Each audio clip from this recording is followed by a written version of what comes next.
Hey now, and how are you doing?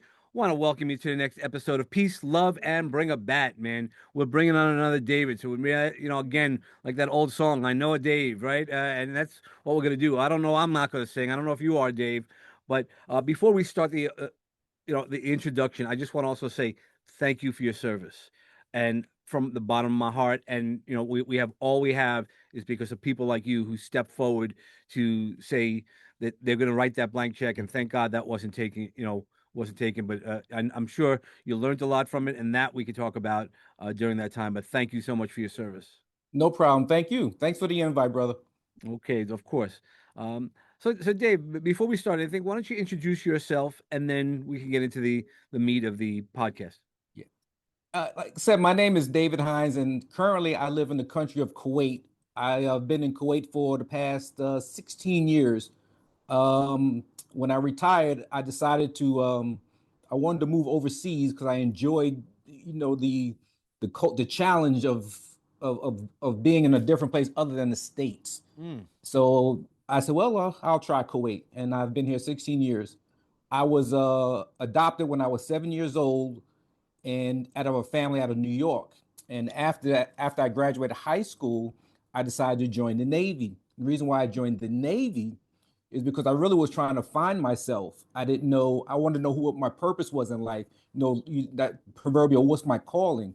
So I said, well, you know what? I'll go ahead and see the world. And I don't look back. So I That's wrote the book really to to teach my readers, the people who follow me, the lessons that I've learned to make me excel in life. No, I just didn't want to keep it to myself. Yeah, no, sure. Well, that goes to show you what type of leader and what type of human being you are.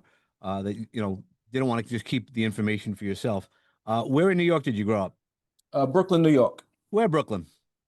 uh, 35th Street, East 35th Street. So that's East Flatbush. Oh, okay, yeah, no, I grew up in Sheepshead Bay. As you can hear, I have that New York accent. That's why I was asking. I'm like, But yeah. So that's why I was like, yeah, I always like to have a fellow Brooklynite. right on, good. Yeah, my accent left when I was stationed in California. So really, people don't know that I'm from New York. All right, well, welcome back home.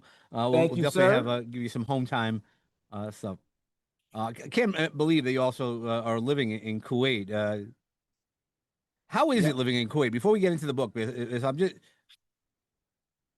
Well, right now it's what time is it your time? Is 4 o'clock your time? it's 4 o'clock my time. Yes, sir. Yeah, it's 11 o'clock at night my time. So people ask me, well, why are you doing this so late in the night? And I'm like, well, it's in my best interest to do this podcast, to do this interview. So people don't realize you have to sacrifice if you want to go get ahead in life.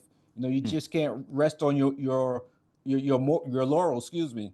So that's just the way it is. I do what I have to do, and Okay. that's where Well, you come into play, Dave. all right. Well, I'm glad, and we'll make sure that it's impactful for you to do this. So now you were talking about your book. The book is called the Big Mac Effect. Yes. What could you explain to that a little bit about it? I understand what Big Macs are, so uh, I, I'm not sure that's where we're going down that road. Right, exactly. We're not gonna go in that. Well, I guess we are a little bit. Well, sometimes when I'm hungry, I want a Big Mac. It's a value added proposition. There's nothing wrong with Burger King or KFC or Pizza Hut. Today, I want a Big Mac. I'm willing to walk an extra block to get a Big Mac. That's just the way it is. And when I go into McDonald's, I'll look at the menu and I'll see the prices have gone up 20%. I Mm. don't care. I want a Big Mac and I will pay the price. So my question to my followers is, well, why do I build a relationship with you? I know why I have a relationship with McDonald's because they're offering me something, which is the Big Mac. Mm. So when I'm dealing with the people who I lead, if I'm not coming to you to build a relationship like I am with McDonald's, you are no value to me. Mm. So what I've realized in life, if you want to be successful, you have to add value to society or a group of people. You got to be able to solve their problems. You got to be able to serve, and that's what McDonald's does. They serve me the Big Mac, and that's why I go to McDonald's, and I don't care what the price is. Well, okay. Let's not tell McDonald's that because they might keep raising that. But it is. Well, I think, and correct me if I'm wrong. It's really the mindset. If you want something, you have to go out and get it. It's not That's just correct. right. It's not just hey, get something easy. But if it's something that you love and you sort of need, right? We talk ourselves into it. How'd you get to this Big Mac desire? You know what? I guess during Corona, you're trying. I'm thinking I need to leave a legacy. And some people build buildings, some people make statues. I decided I wanted to write a book. I thought leadership is more book stuff. Hmm. So I wrote down like maybe 50 different titles of a book. And that's just one of them that just popped in my head because it's something I was learned, I don't know, let's say 20 years ago. Someone mentioned that one of my mentors about McDonald's. And I said, well, maybe I can make that the book, the title of the book. And that's what I did. That's why I call it the Big Mac effect. Tell us a little bit about about the Big Mac effect and how you started creating it. Because isn't it one of the greatest feelings to have a book that you wrote and your thoughts? How'd that feel? Well, let's just start there before we get dive into the book a little bit. Yeah, it's a feeling of satisfaction, of happiness, of all the work that I put in. I started the book about just during Corona. Okay, so And 6 years five years ago. later, then I finally, you know what? I need to get off my butt, get off that couch, and get this book written. So it's just a satisfaction that there are people who I'm able to help because they read my book, because they built a relationship with me. I build one with them, and they are getting better because of me. So basically, when I'm long gone, dead under the ground, 6 feet under, people are still getting improving because they're reading my book. It's Mm. just, it's ecstatic, and Yeah, I well, recommend everyone does it. right. Not everybody does it because it's the hard things. I've published a few books, and people are like, how do you do that? Like, well, it's hard, and how you use your time, how you use your focus, and overcoming some of those limiting beliefs that we have. Yes, sir. So, what inspired you to write the Big Mac Effect? Well, it was being in the Navy, seeing people advance. When I'm new in the Navy, I noticed that certain types of people got ahead. And those were people who they really weren't motivated, but they were accountable for their actions. They were responsible and they were really of good character. And I was always impressed with that. Because remember, at the time, I'm only 17, 18 years old. I'm trying to learn myself. What am I supposed to be doing? And mostly those guys were older than me. Because I'm, like I said, sometimes the Navy is young, but there's some people who are older. And I Mm. will always study those guys. And then I said, well, you know what? I'll follow their lead, and then I did things my way, and that's how I got started, just studying other people who were better than me. Well, I think that's always the greatest part is when we learn from looking at others, and I'm sure that as you started learning and seeing how people did things, you then ask the right questions. Yeah, How important is asking the right questions part of our learning? it's very important because that's what. If you don't ask a question, you're not learning anything. When a person asks a question, that means they're thinking, and that's so important. If you don't ask a question, I mean, you're stuck in your own thoughts, Well, yeah, but there's so a you're lot really of not going people. anywhere. Right? There's a lot of people who only ask questions to reinforce the things that they know, right? So, hey Dave, there's a Right. sunrise in the east, there's it's set in the west. Oh yeah. So, oh good, I asked a question. No, no, we need to ask something to learn, not just asking a question. Yep. That's absolutely right. That's the purpose of a question, to learn. 100%, and be able to listen to those things. So, Yes, sir. and I'm guessing a lot of these things, because you went into the Navy early in your life, a lot of these lessons shaped your leadership philosophy as you moved up in the ranks. Right. How did it? What lessons did you start to kind of put together to create that? The very first lesson, I don't care who you are. If you want to get ahead in life, if you want to improve, you got to be accountable for your own actions. Which means before they even get to that, you're accountable for your thoughts, you're accountable for your attitude, you're accountable for your philosophy, and then ultimately that you're accountable for your actions. We are not victims. I am not a victim. To me, it doesn't matter what happened in the past. Whatever your history is, whatever your mom didn't do, your dad wasn't there, it just doesn't matter. What matters is what are you doing today to have a Mm, better life tomorrow? And don't get me wrong, your past is important, but it's nowhere near as important as your vision for the future. That's what counts. right. Yeah, no, it's so important because that's why a lot of people live too far in the past, and you have to try to live a lot more in the present. While you can learn from the past, that's when you should have been asking the questions. When things didn't go well, that's when the time to ask questions so you can implement it in the present. So That's that way right. your future is more aligned. I mean, again, when you're looking out at the boat, right? You know where you want to go. You know the next destination, That's but right. there's a navigator. There's all these different pieces of that, and that takes a lot of discipline. Yeah. And uh, I'm sure you had some sort of discipline before you joined the Navy, but the Navy definitely brought you some sort of discipline. Yeah. Yeah. My dad was tough on me. Okay, yeah, but so you've had discipline like then your whole life, because your Yes. dad was tough on you. Yeah. Was he the type like my dad was a little tough on me, but it was you look at it now, it wasn't supportive tough, right? There's a lot of different types of tough. Right. What type of tough, and it doesn't have to be about your dad, Right. you feel is the best way that builds leaders? When I think it's when a person makes a mistake and they learn from the mistake. Um,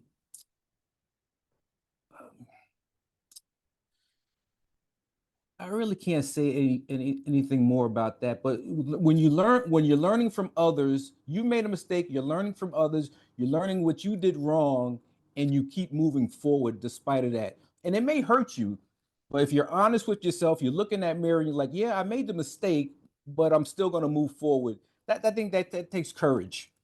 Yeah, well, right. There's definitely a courage. I mean, and that's part of that resilience. That Yeah, hey, I made a mistake. You got to own your mistake, and, yeah, and and that's part of the challenge. Is a lot of us don't own the mistake. They want to blame somebody else. Hey, it was well in this case it was Dave's fault, right? But the Dave that yeah. I needed to complain about is the Dave in front of me, the man in the mirror. That's right. Yeah. Well, like I say, look at the person on your driver's license. Yep, That's where it starts. 100%. So how have you stayed disciplined? While people showed you could have gone a different, a whole bunch of different ways. I mean, even in the military, while Yeah. they reward discipline and things like Yeah. that, there are plenty of people, as through the years, not everybody's as disciplined. Absolutely right. Yeah. It's I want to say it's in my DNA, but I'm one of those type of people when I learn something, I realize something is in my best interest, which is being disciplined, I keep doing it. I have an older brother who was younger, who's not like me. He didn't learn from his mistakes and he's okay now. But I was always the opposite of him. I just didn't like him being in trouble all the time. And I used to always ask, well, why are you always in trouble all the time? And he really couldn't answer the question. So I did the opposite of what he did, so I didn't get in trouble with my parents. It's just something I learned from being a child. Yeah. So and how the Navy, through your career, how'd that enhance it? Or yeah, That's right. It enhanced it because now I'm in a structured environment where I'm held accountable. Remember, the chief, the lieutenant, the captain, the colonel, they're all putting the fire under me to make sure I'm doing what I'm supposed to be doing, and I did it. Because if I didn't do it, I was held accountable. I'm in trouble now. yep, I mean, whatever the trouble is, there's a problem, and I right. just didn't want the trouble. Right. Not everything's in extreme trouble, but Right. there's a different. So as you built up the rank, you build up your ranks. How did you handle teaching people to have the right disciplines?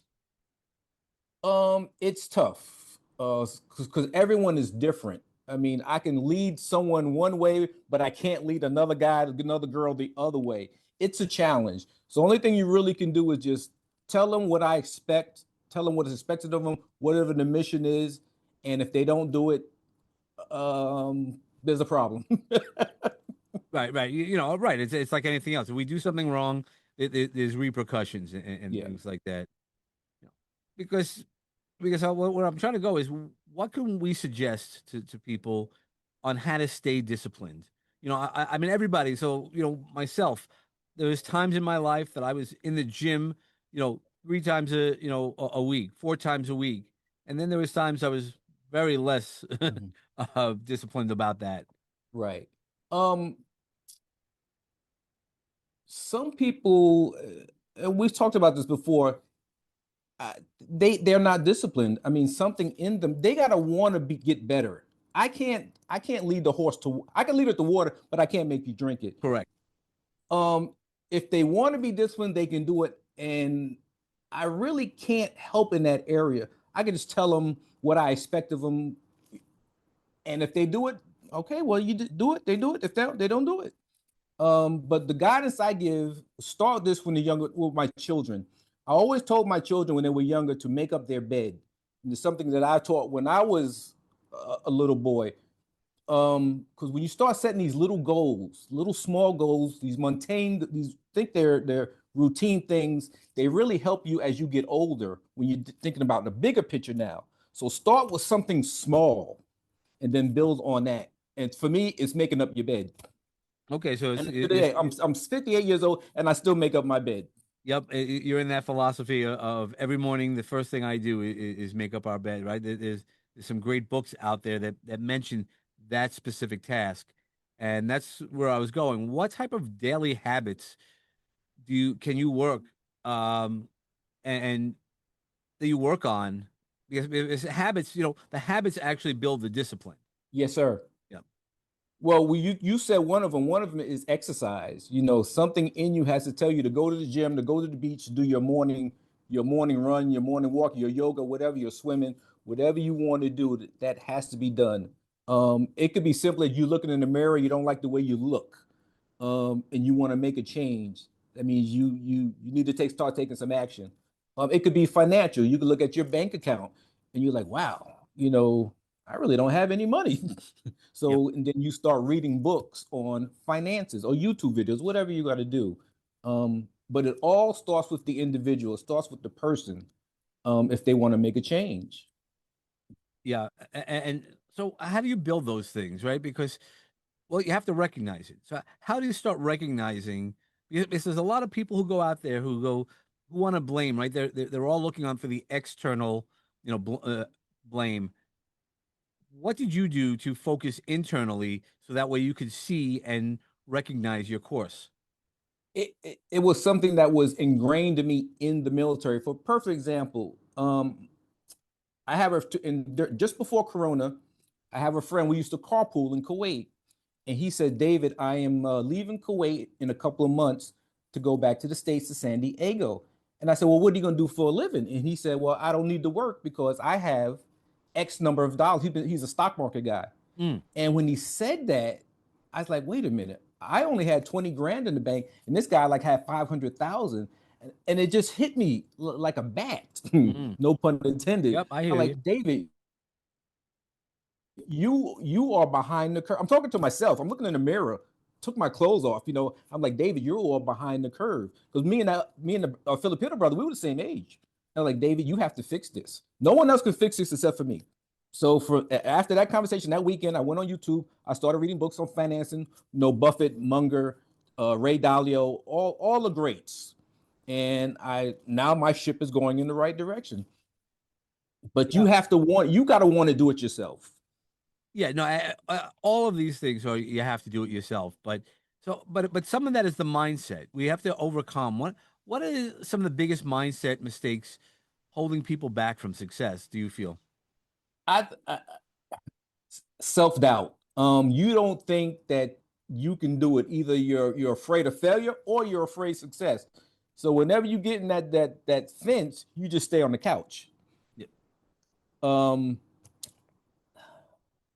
I think that's it. I'll go with self-doubt. yeah. I'll stick behind that. And when you work with leaders or when when you're training people, how do you help them overcome that self-doubt? Because not everybody realizes it, and and then even when you realize it, they don't because they're doubting themselves. I always say Yeah. doubt the doubts, but it really becomes how do you overcome those self-doubts? How do you get through that? Yeah. It's so like each individual is different, but most times you just have to pull them aside and give them a pep talk. Mm, Like a coach in a football game. You can do this. You have the capability. Yada yada yada yada yada. I'm going to be with you for part of it, and then I'm just going to let you go. And I expect a lot out of you. And that's really all you can do. Be there by their side, but you can't hold their hand because when it's all said and done, they're on their own. Because they're only going to be with me for a couple years. But so, like I said, when we go see our creator, you're standing there by yourself. So right. you got Yeah, you have to be responsible for you. yeah. And while I could show you, there's a quote that I like using. Ram Dass said, "We walk each other home." Mhm. And and for that is like, hey, I'll walk with you. You and I are walking right now, and sharing information. But when you go on your own, hopefully I've given you something to Yeah, help you on your journey, and you've given me things to help me on my journey. But it's our journey. that's right. It's two separate paths that just converged right here. Absolutely. And as we start converging, it's those habits. How many, like when I talk to people, I go, there's people that get overwhelmed, right? The overwhelmness of I have too many things to do. Mhm. How do you work with people or lead people when they say that they have too many things to do? I I tell them this. I tell them the same thing I tell myself. You have to set your priorities. Mm, Some things it can wait till tomorrow, but some things got to be done now. And if necessary, get a pen, a piece of paper, and write it down. Put it on the refrigerator. Put it on your mirror in the bathroom. But have a plan. Have a schedule. Well, what do you need to do? And it's the same thing I do. yeah, yeah, no, same thing with me. And I usually tell people don't do more than three things to start on the list, right? Keep it Right. small. That doesn't mean that you only have to do three things for the day. It just Right. means keep it small so that way you can start checking off wins, right? It's Absolutely. again either mentally or physically. It's Yeah. and there is. I mean, that's why when I was working in corporate America, I would put post-its all over the place, but I wouldn't go home till a bunch of them were gone, and it was a visual that I needed to physically see. I didn't need to know in my calendar. I didn't need Right. a to-do list because the priorities change along the way. It would be nice if everything went according to plan, but it does not. Yeah. I think that for planning stuff, for me, I start the night before. I kind of know what I'm going to do before I go to bed at night. I've Mhm. already planned out what I'm going to be doing the next day. I don't start the planning when I wake up in the morning. It's Right. done before I went to sleep. Yep. Yeah, no, 100, and that's part of your routine, and that's helps with the toughness. Then that way you don't have to wake up in the morning when you're tired at times. Right. Even if you're a morning person, you still get up and you don't know what to do. Yeah. It causes a level of stress, right? Just That's right. in the morning, brush your teeth. Like easy things because it's the habits that we build. How do we help young people develop mental toughness and resilience? Once again, it's tough because everyone's an individual. Everybody has different backgrounds. But we'll go back to what we talked about before. You hold them accountable for their actions. That's it. Um, Remember, we're individuals. Um, Yeah, well, it's more than just hey, go do it. Because there are people who aren't like that. That if you gave me a task to do, most of the tasks would get done, and then I'm always. How do you help learn the mental toughness, or allow people to understand? Hey, if you miss this, these are the consequences. I guess that's maybe how do you teach people consequences before an action is due instead of yeah, afterwards? you verbalize it from the very you tell them what the standard is from the very beginning. As soon as you meet them, Mm, tell them what is expected of them. What do I expect of myself, and what I expect of you. mm. That's all that any of us can do. Remember, we're not. I'm not a psychologist. I'm David Hines, Chief United States Navy. Thank you, sir. Um, you're welcome. Um, and that's it. That's it. But but through the years, I mean, you're a lot more than that. I mean, that's a title. I mean, that you earned. But but when you walk in, it's not just the title that they respect, right? They look at the title, but they respect the man behind that title. You know, Absolutely.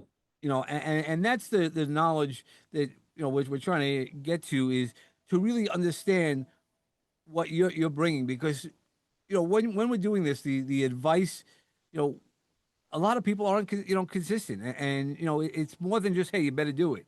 It's learning how to give somebody struggling with consistency. What Hmm. would you suggest to people? Um, I guess I'm a old head, Dave. I'm Nah, it's all good. when I tell you to do something, you just do it. You understand something, Dave. This is not high school. This is not elementary school. We're dealing with grown men and grown women. Yep, These 100%. aren't teenagers.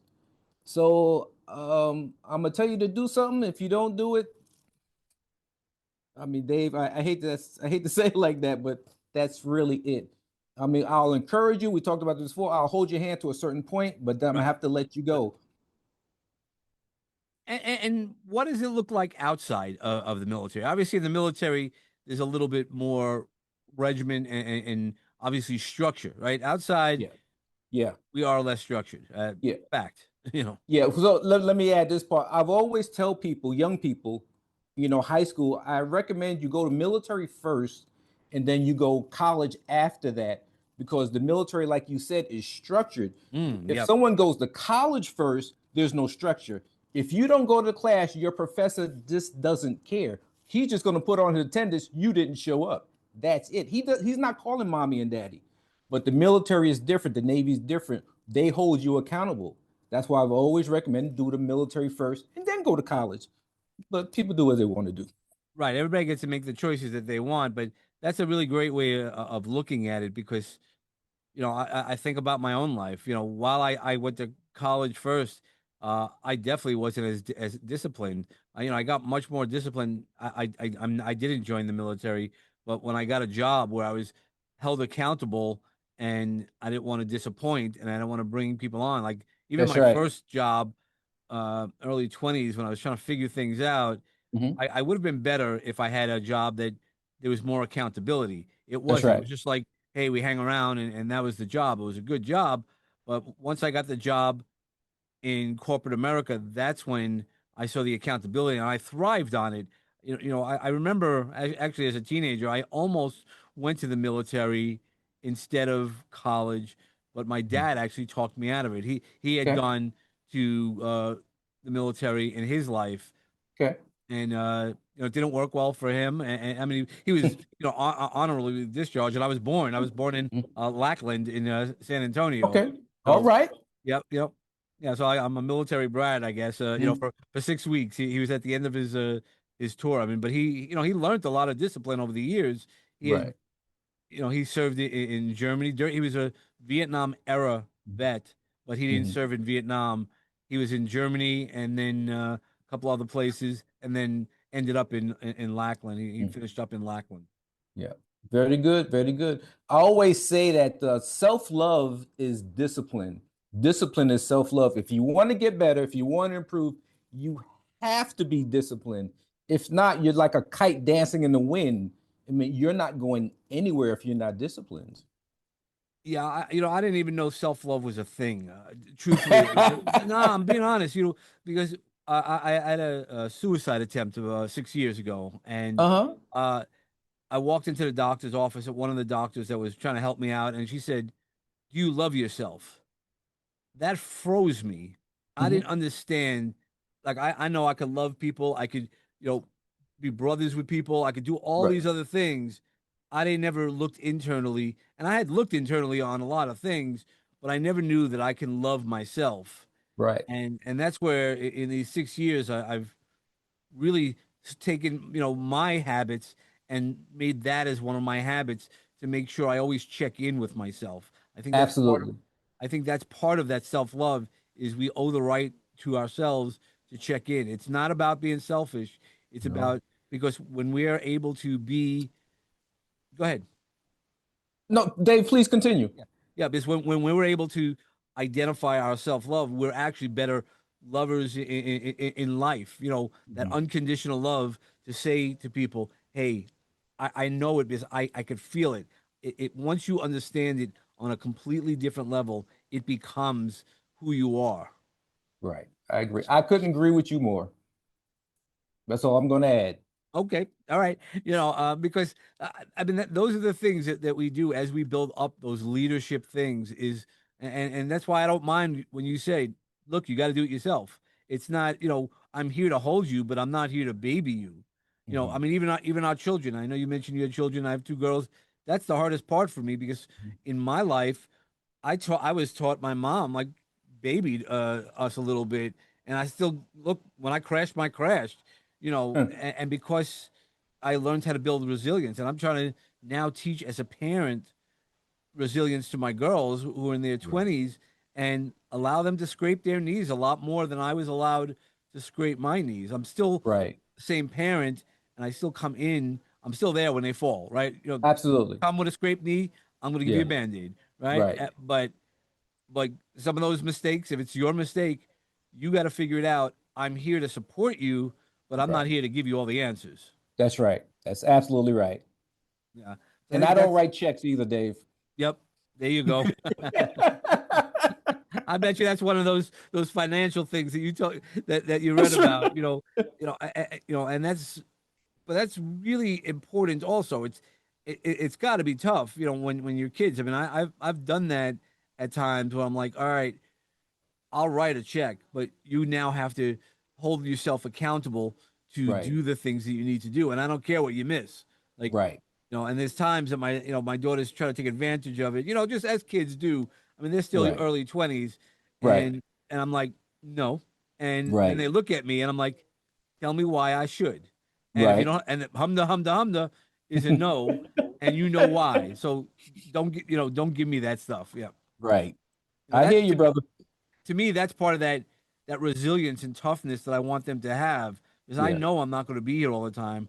While I'm Right. now taking care of myself and I'm not eating Big Macs for the time Right. being. Like I Right. said, you know, because I wasn't taking care of my physical being. Mhm. I said when I get back there, do I want to have one Big Mac every now and then? Yeah, that's not going away. You know, I'm Right. not gonna go to the reverse where I'm not going to eat any of those things. But it Right. really is Mhm. know what you want. I know what I want. I know right now if I'm not healthy, I can't do the things I want to do, and I love it. I mean, like today, you know, working out, you know, making sure Mhm. it gets me to a level, makes me feel so much better, so much stronger. What are some of the things that take you to that level of, you know, extra confidence when you know you're doing it? Those habits that you do. Ask the question one more time. Yeah. What takes you to that next level of confidence, right? You know, as you start building those habits in your life.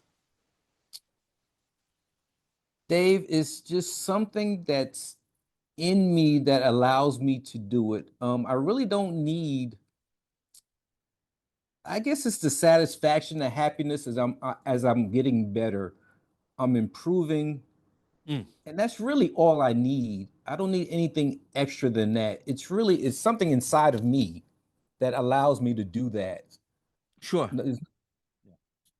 Yeah, yeah. I don't need to look at anybody else to motivate me to inspire me. Yeah, no, I wasn't looking for the outside stuff. I was looking for the inside stuff. Like for It's me, yeah, I'll give you an yeah. example. Like for me, like this podcast. I love this podcast. I'm trying to push this podcast hard because it's one of the things that brings me joy, and that's it, which gives me more confidence. And you know, meeting people like yourself really is very exciting for Mhm. me. And so I keep pushing to do more. You know, like again, I've said since I found out about my heart situation 2 months ago, people were like, "How many podcasts have you recorded?" I'm like, "I don't know, probably close to 100." And they're Okay. like, "Man, that's a lot." I go, Yeah, but I love it. It's what I'm doing. It joys. The same thing with writing books. Prior, now I'm getting them out because I Mhm. did a lot of writing for myself. They go, "What do you mean you wrote all those books?" Hmm. Hey, as I was using my time for what I liked to do, I loved being Right. in stories and telling stories and or helping people write their books. So for Right. me, that's how I kept pushing myself, and I've Mhm. become a better writer by doing the actions because I think that's Mhm. how we get better is by doing new things, and that's where I keep stretching myself. Mhm. Where are ways that you stretch yourself? Um, Leading people who do not like to be led. Um, I get a lot of pushback from people. Remember, I'm in Kuwait now. I'm dealing with grown men, but a lot of them don't do what they're supposed to do. So I'm always trying to encourage them to do the right thing. But I really don't want to because in my mind, they should automatically do what they're supposed to do, but Yeah, they don't. So yeah. I'm still pushing. And I'm like, well, man, why do I have to do all this work on my part for you to do what you're supposed to do? But I do it. But it's challenging. So for those people, what? How do you? So there's some people like yourself. You definitely sounds to be you don't need anything to motivate you. You don't need the fire outside. You have the fire No. in your belly at all times Yeah. for what you need and the things that you need. But you sometimes do have to lead those guys who don't have the fire in their belly. That's How are right. ways that through leadership, besides just saying you have to do it, Hmm. right? Again, my dad was one of those guys.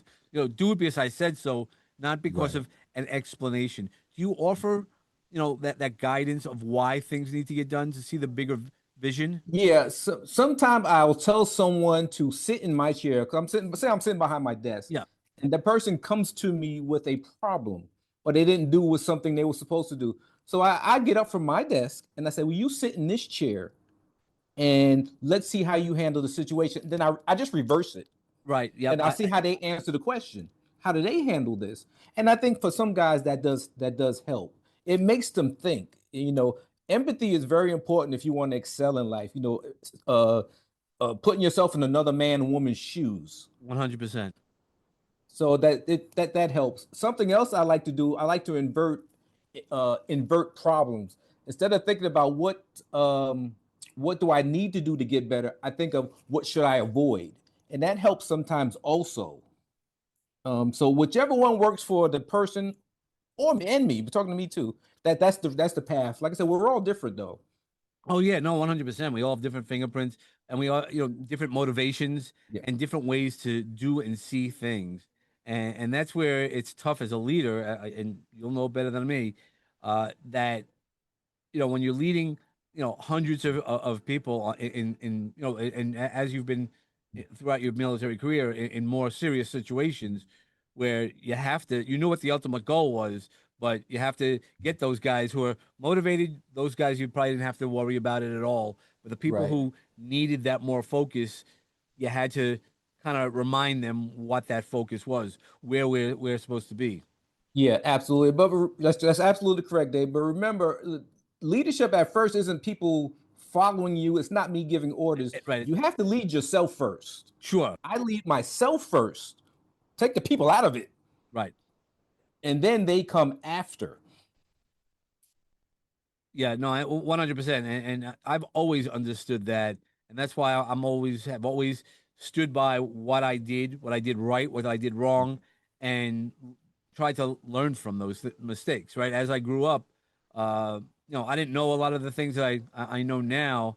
Mhm. And, sometimes, it bothered me that I was like, how did I not know that?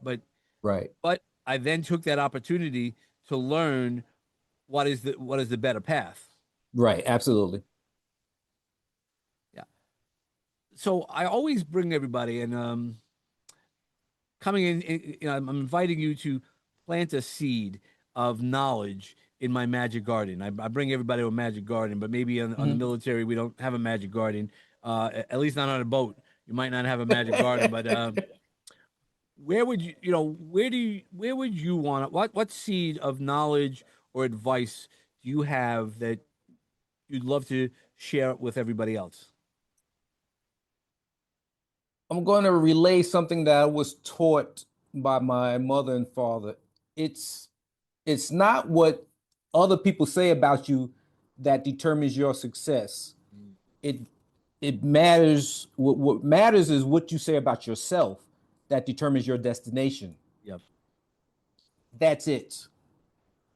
Yeah, it all comes from us, and I mean that's that Bruce Lee quote of whatever you say to yourself, you're always listening, and that's why you need to really say the nicest things that you can to yourself. Learn from those things Right. and see what motivates you. Sometimes I'll be like, "Come on, man, let's go do it," or I'll even call myself a name, but in a way I don't believe that name, but I'm like, come on, let's go. Like, stop being that, Right. lazy bones or whatever, Mhm. and let's get on doing what we have to do. And then I'm like, yeah, you're right. Let's Mhm. do it. Totally agree, brother. Yep. How can everybody find you in the world? Um, my website is davidhinesliving.com. And you can find me on Facebook on David Hines slash author. Okay. And the book is on Amazon, The Big Mac Effect. Yep. Okay. All that stuff we'll put in the show notes. Very good. Okay. Well, thank you, sir, again for your service. I'll just keep saying No that because problem. I really am honored to have you on the show, and also thank you for being a guest and spending No some of your time problem. with No us. problem. Okay, can I end with one last thing? Oh yes, of course, sir. Thank you, sir. David, life is hard. Life is serious. Our lives is the ultimate battlefield. It's the ultimate battleground. And the better you are prepared for that, the farther you will go in life. Well, so let me ask you a question about that. So, what's the best battle plan to go into our lives that you would suggest? I, I would say self-awareness. Um, Mm, when you're aware of yourself, you know in your mind that you matter. You will start to do some research on how to become a better person. That's when you discover libraries. Libraries are so important. Books are so important. You know, 100%. um, those authors become your de facto friends. I mean, you don't know the author, but that is your friend, and you're getting better because of that book you just read by whatever your subject you're interested in. So I will go with self-awareness. Yeah, no, 100%. That was the part that I was missing for so many years that I didn't know. I expected everybody to sort of understand what I was saying versus Right. me having the awareness that not everybody, either I have to learn how to communicate it differently, or I need to be more self-aware so I could be like asking those right questions. Where we started the podcast off is by asking the right questions. Hey, Dave, what could I do differently with that? And that's really powerful stuff. I Yes, agree. sir. Well done, Mr. Dave. Okay, well, thank you so much, and for everybody else, as always, I wish you peace and love in your life as your foundation. And when you bring a bat, bring awesome thoughts like our friend Dave, and want to just keep moving on forward and make sure you hit your sweet spot. Thanks so much.